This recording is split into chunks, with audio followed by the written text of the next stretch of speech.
Federal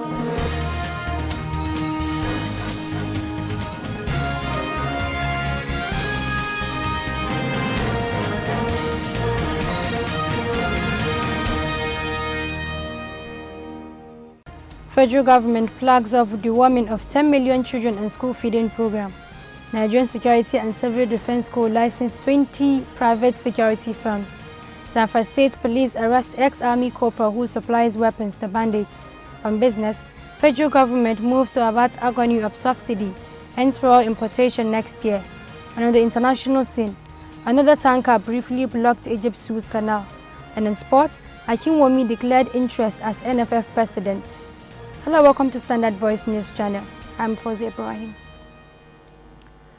The Federal Ministry of Humanitarian Affairs, Disaster Management and Social Development, in collaboration with the Federal Ministry of Health, has flagged off the deworming exercise of 10 million children under the school homegrown feeding program.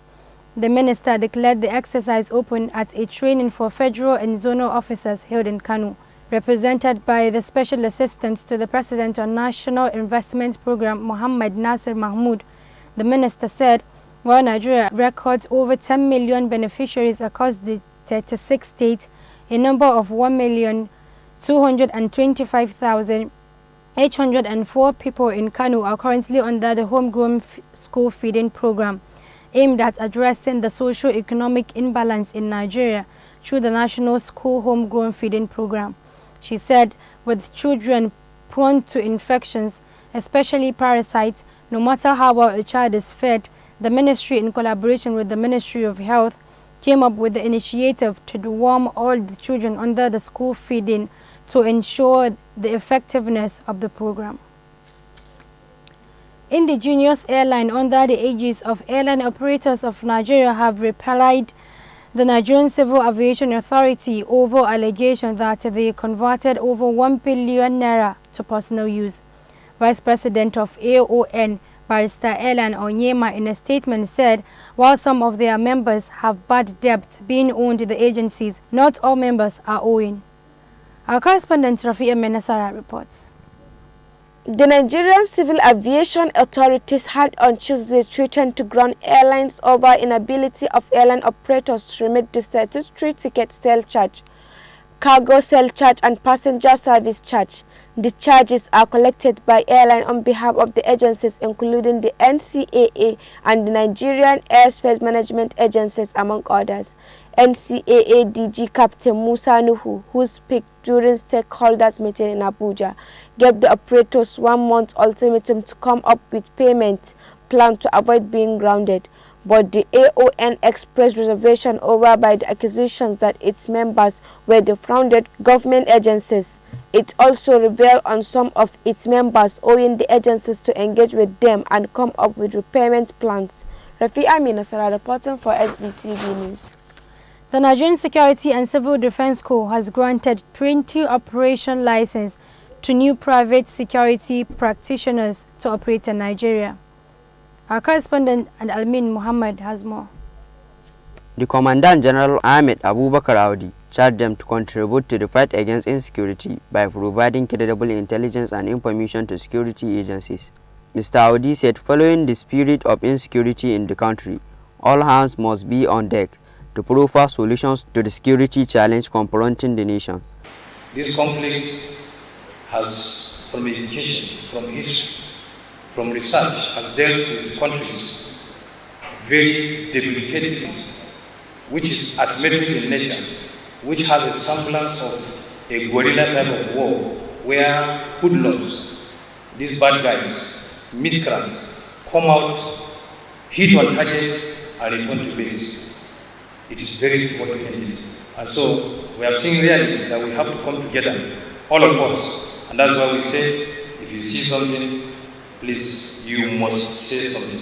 He believes they will continue to be of high integrity by extension, adding that he appreciates their instinct in ensuring the process, warning that the license is not for business profit alone, but an opportunity for them to contribute their quota to the development of the nations.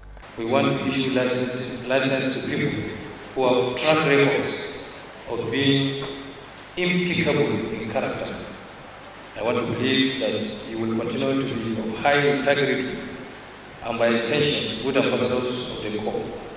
We shall not hesitate to wield the big hammer on any company whose director departs from the good character which form the basis of the grant of this license.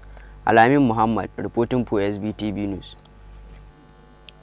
Zamfara State All Progressive Congress Chairman Honorable Tukur Umar Danfulani has lauded Governor Bello Matawale's youth inclusiveness drive in governing the state. The chairman made this known while presenting a letter of political appointment to 189 youth across the state, which was held at his personal office in Old Gusau Livestock Market. Our correspondent Zainab Abdulwasi reports. Honorable Tukur said Governor Matawale is promoting youth inclusiveness and governance with the sole objective of grooming good leaders of tomorrow who will lead the state to an enviable position. He said the governor is creating more avenues for youth in the state to participate in administration irrespective of their status in community or their parental status or class.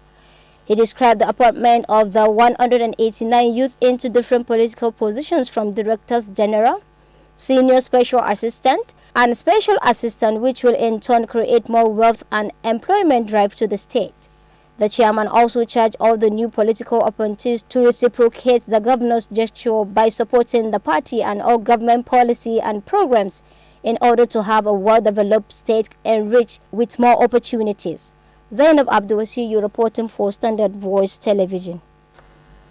The Zamfara State Police Command has paraded one Saidul Lawal, a 41-year-old retired military corporal, with AK-47, AK-49 and 500 rounds of live ammunition. The suspect was also believed to be aiding a notorious bandit leader Dogo Hamza, to a rising resident of Zamfara and its neighboring states. Addressing newsmen on Wednesday at the police command in Gusau, the police public relations officer SP Muhammad Shehu said the suspect served with Nigerian Army 73 Battalion Janguza Kano Barak before his retirement in 2021. He said the suspect has for long been disturbing the peace and security of Zamfara State and neighboring Katsina, Kaduna, Niger, Kebbi and Sokoto State.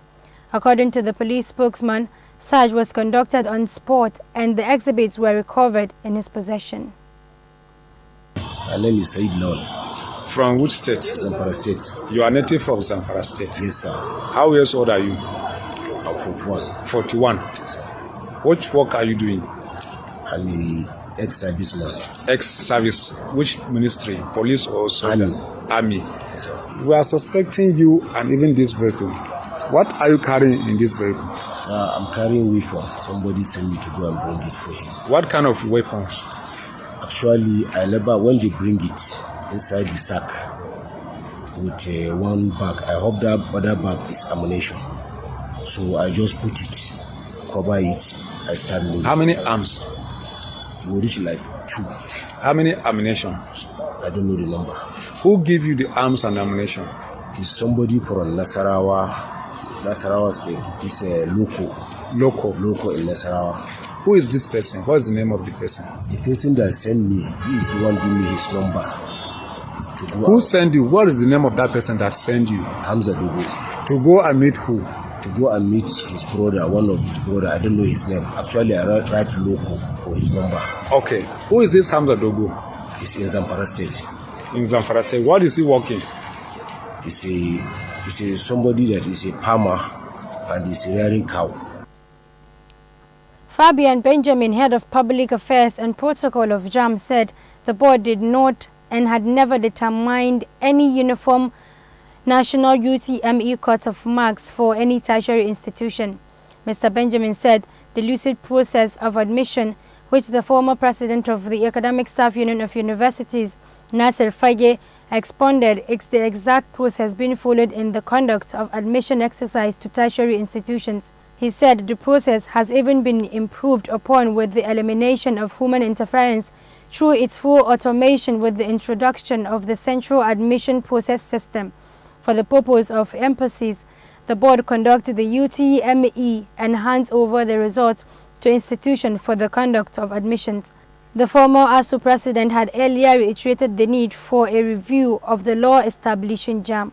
According to him, the idea of allowing the examination body to decide general cut-off marks for the country's tertiary institution must be jettisoned if the system is to achieve its mandate. He said JAMB cut-off marks are determined by head of tertiary institutions across the country.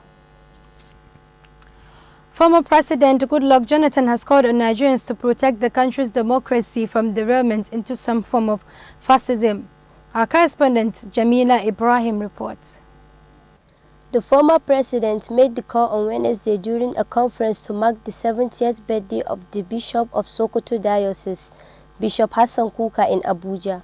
According to him, this is not the time for Nigerians to lower their guard and allow democracy to crumble. Mr. Jonathan maintained that democracy still remains the best form of government that can effectively manage the nation's diversity. He also spoke about the protracted industrial action by the Academic Staff Union of Universities, narrating how his government resolved one of the industrial disputes in one night. Aside from Jonathan, other top dignitaries include the presidential candidate of the All Progressive Congress, Bola Tinubu, state governors, and chairman of political parties, among others. Jamila Ibrahim Dusa reported for SVTV News. And on business, Audio Jungle.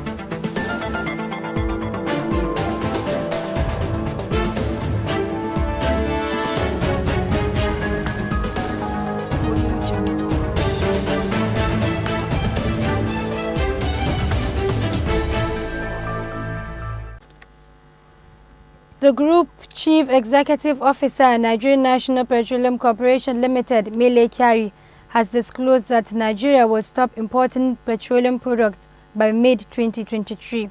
Mr. Kyari disclosed this during the weekly ministerial briefing organized by the Presidential Communication Team at the Presidential Villa, Abuja. He hinted his optimism on the premise that the combination of outcome from the Dangote refinery and state-owned refineries would eliminate any importation of petroleum products into the country. According to him, because of Nigeria's population and the size of the middle class that has impacted on demand, the volume of petrol required in the country has increased. He said NNPC owns 20% equity in the Dangote refinery and has a first right of refusal to supply crude oil to the plant. Mr. Kyari said the Dangote refinery will begin producing by the middle of next year, adding that it can produce up to 50 million litres of PMS. Trade volume between South Korea and Nigeria has hit $1.1 billion within the first 2 quarters of 2022, which indicates a 20% increase compared to same period in 2021. South Korea Ambassador to Nigeria, Kim Yong-chul, revealed this during the first official visit of the president of the Korean African Foundation, Leon Won-ki, to Nigeria. Newsmen reported that in the past few years, there had been a general depreciation of global trade owing to COVID-19 pandemic, including the increase of volume of trade between Nigeria and South Korea. But President Won-ki said Nigeria displaced South Africa to become Korea's largest trade partner in 2021. This is in spite of the negative public perception of Nigeria, which poses a great disadvantage, dissuading Korea businesses and investing in the Nigerian market. Mr. Won-ki, who was on the first leg of his Africa mission trip to Ghana, South Africa and Nigeria, however, noted that trade volume is reviving and will improve with his visits to Nigeria. The meeting of the Nigerian Association of Chamber of Commerce, Industry, Mines and Agriculture and the Nigerian Business Forum organized by the Nigerian Embassy in Korea is scheduled to hold on October 2022. CAF also hosts the annual Korea African Business Forum and the Seoul Dialogue on Africa, which convenes scholars, officials and businessmen to discuss current issues relating to Africa. And on the international scene,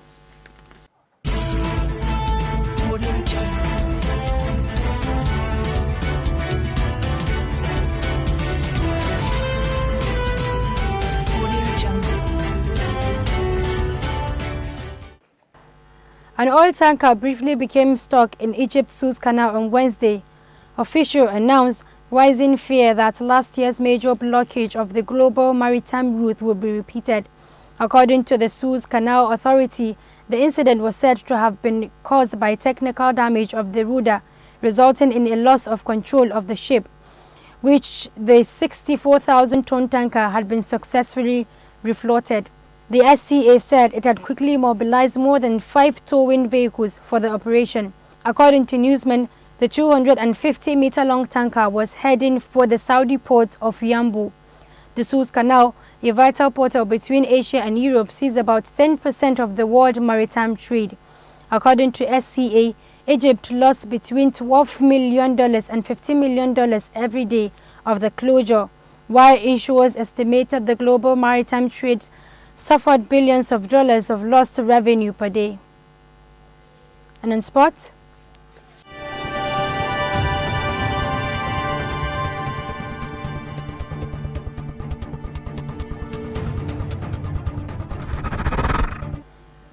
First Vice President of the Nigerian Football Federation, Barrister Seyi Akiwumi, has declared his intention to run for the office of President. Mr. Akiwumi, Chairman of Lagos State Football Association, seeks to succeed his principal and incumbent President of NFF, Imaju Melvick Pinnack, whose second term in office ends in September 2022. Unveiling his presidential ambition before the gathering of FA chairmen, serving in past executive committee, members of NFF, club owners, players and other stakeholders at the Transcorp Hilton Abuja, Mr. Akinwumi promised to make Nigerian football great again if given the opportunity to govern the country's football during the forthcoming NFF elective congress slated for Benin. The chairman, who listed his plan for Nigeria's football if elected NFF president, said he is in the race to reset the country's football and transform Nigeria into epitome of football democracy using meritocracy, professionalism, technology, creativity, transparency, and education. He said his administration will create an inclusive, vibrant, and efficient football ecosystem, beginning with the grassroots to develop a sustainable international football culture, provide pathway to success, and exploit the Nigerian entrepreneurial spirit. Cameroonian legend Samuel Eto'o has urged the Indomitable Lions to go to Qatar and fight to win the 2022 FIFA World Cup. The 2022 FIFA World Cup will be held from the 28th of November to the 18th of December. The Indomitable Lions of Cameroon have qualified for 8 editions of the FIFA World Cup finals in 1982, 1990, 1994, 1998, 2002, 2010, 2014 and 2022. The Indomitable Lions reached the FIFA World Cup quarterfinals in 1990 and lost 3-2 to the Three Lions of England at the Stadio San Paolo in Italy on July 1st. Cameroon have advanced from the group stage in the World Cup only once, precisely at the Italian 90 editions. It was in the same edition that they reached the quarterfinals. That has been the news from Standard Voice Television. To end the news, a quick look at the major headlines. Federal government flags off the warming of 10 million children in school feeding program. Nigerian Security and Civil Defense Corps licensed 20 private security firms. Zamfara State Police arrest ex-army corporal who supplies weapons to bandits. On business, federal government moves to avert agony of subsidy, ends for all importation next year. And on the international scene, another tanker briefly blocked Egypt's Suez Canal. And in sport, Akinwumi declared interest as NFF president. That's the news. Thanks for watching. I'm Fawzi Ibrahim. Do have a nice day.